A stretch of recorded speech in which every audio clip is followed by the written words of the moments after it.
तो सब लोग प्रेम से बोलेंगे, जय जय श्री राम। तो चलिए शुरू करते हैं। संकष्टी चतुर्थी हिंदू धर्म का एक प्रसिद्ध त्योहार है। हिंदू मान्यताओं के अनुसार किसी भी शुभ कार्य को करने से पहले भगवान गणेश की पूजा की जाती है। भगवान गणेश को अन्य सभी देवी देवताओं में प्रथम पूजनीय माना गया है। इन्हें बुद्धि, बल और विवेक का देवता का दर्जा प्राप्त है। भगवान गणेश अपने भक्तों की सभी परेशानियों और विघ्नों को हर लेते हैं, इसीलिए इन्हें विघ्नहर्ता और संकटमोचन भी कहा जाता है।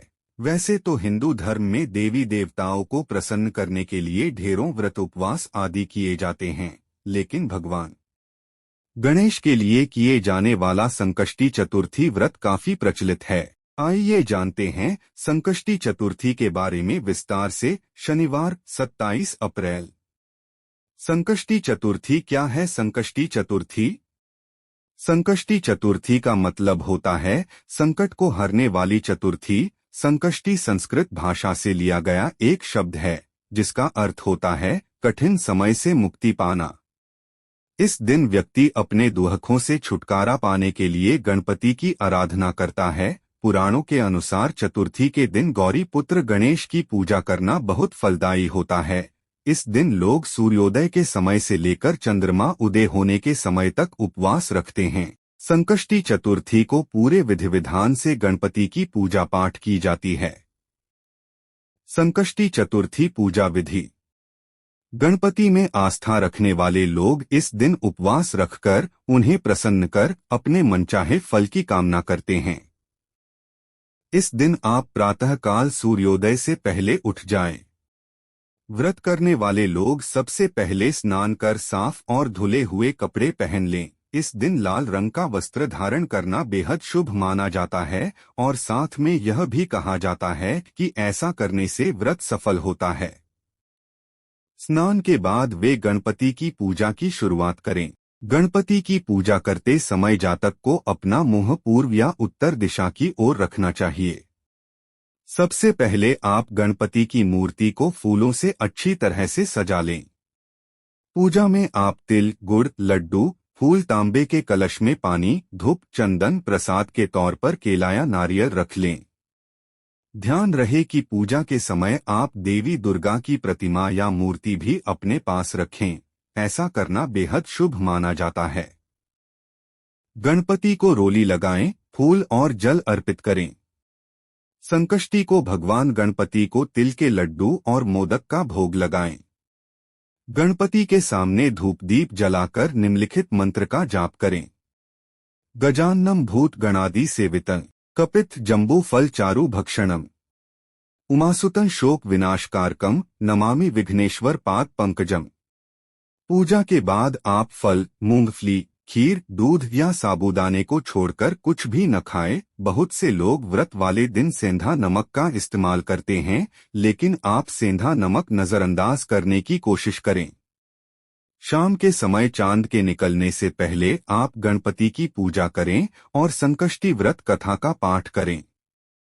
पूजा समाप्त होने के बाद प्रसाद बांटें।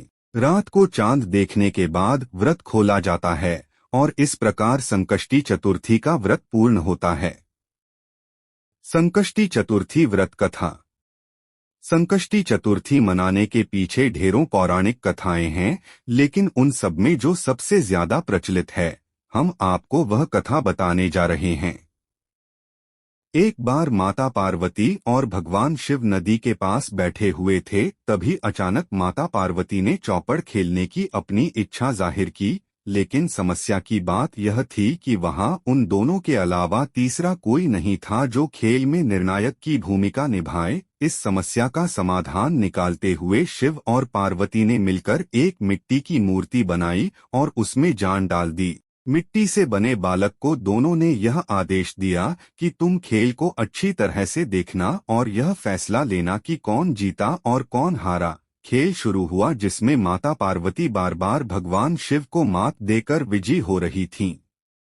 खेल चलते रहा, लेकिन एक बार गलती से बालक ने माता पार्वती को हारा हुआ घोषित कर दिया। बालक की इस गलती ने माता पार्वती को बहुत क्रोधित कर दिया, जिसकी वजह से गुस्से में आकर बालक को श्राप दे दिया और वह लंगड़ा हो गया। बालक ने अपनी भूल के लिए माता से बहुत क्षमा मांगे और उसे माफ कर देने को कहा। बालक के बार बार निवेदन को देखते हुए माता ने कहा कि अब श्राप वापस तो नहीं हो सकता, लेकिन वह एक उपाय बता सकती हैं जिससे वह श्राप से मुक्ति पा सकेगा। माता ने कहा कि संकष्टी वाले दिन पूजा करने इस जगह पर कुछ कन्याएं आती हैं, तुम उनसे व्रत की विधि पूछना और उस व्रत को सच्चे मन से करना। बालक ने व्रत की विधि को जानकर पूरी श्रद्धापूर्वक और विधि अनुसार उसे किया। उसकी सच्ची आराधना से भगवान गणेश प्रसन्न हुए और उसकी इच्छा पूछी। बालक ने माता पार्वती और भगवान शिव के पास जाने की अपनी इच्छा को जाहिर किया। गणेश ने उस बालक की मांग को पूरा कर दिया और उसे शिवलोक पहुंचा दिया। लेकिन जब वह पहुंचा तो वहां उसे केवल भगवान शिव ही मिले। माता पार्वती भगवान शिव से नाराज होकर कैलाश छोड़कर चली गई होती हैं। जब शिव ने उस बच्चे को पूछा कि तुम यहाँ कैसे आए, तो उसने उन्हें बताया कि गणेश की पूजा से उसे यह वरदान प्राप्त हुआ है।